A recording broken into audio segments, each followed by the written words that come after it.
he would take out one of the cards, take the top one off the stack, and hand it to the person. And the card said, "Your story has touched my heart." What are the core ideas that have helped me? Well, luckily, I got at a very early age the idea that the safest way to try and get what you want is to try and deserve what you want.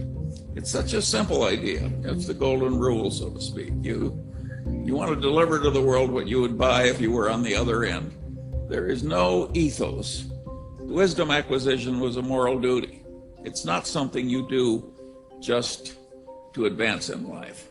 There's a corollary to that proposition, which is very important. It means that you're hooked for lifetime learning. And without lifetime learning, you people are not going to do very well. You are not going to get very far in life based on what you already know. You're going to advance in life by what you're going to learn after you leave here. If you take Berkshire Hathaway, which is certainly one of the best regarded corporations in the world, and it may have the best long-term investment record in the entire history of civilization. The skill that got Berkshire through one decade would not have sufficed to get it through the next decade with the achievements made. Without Warren Buffett being a learning machine, continuous learning machine, the record would have been absolutely impossible. The same is true at lower walks of life. I constantly see people rise in life who were not the smartest, sometimes not even the most diligent, but they are learning machines. They go to bed every night a little wiser than they were when they got up. And boy, does that habit help, particularly when you have a long run ahead of you. If civilization can progress only when it invents the method of invention, you can progress only when you learn the method of learning. I was very lucky. I came to law school having learned the method of learning. And nothing has served me better in my long life than continuous learning. You have to learn these things in such a way that they're in a mental lattice work in your head and you automatically use them for the rest of your life. If you do that, I solemnly promise you that one day you'll be walking down the street and you'll look to your right and left and you'll think, my heavenly days, I'm now one of the few most competent people of my whole age cohort.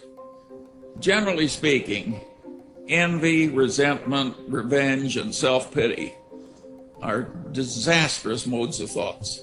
Self-pity gets pretty close to paranoia, and paranoia is one of the very hardest things to reverse. You do not want to drift into self-pity.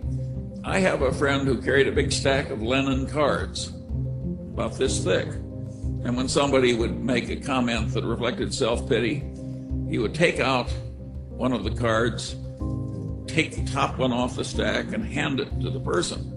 And the card said, "Your story has touched my heart.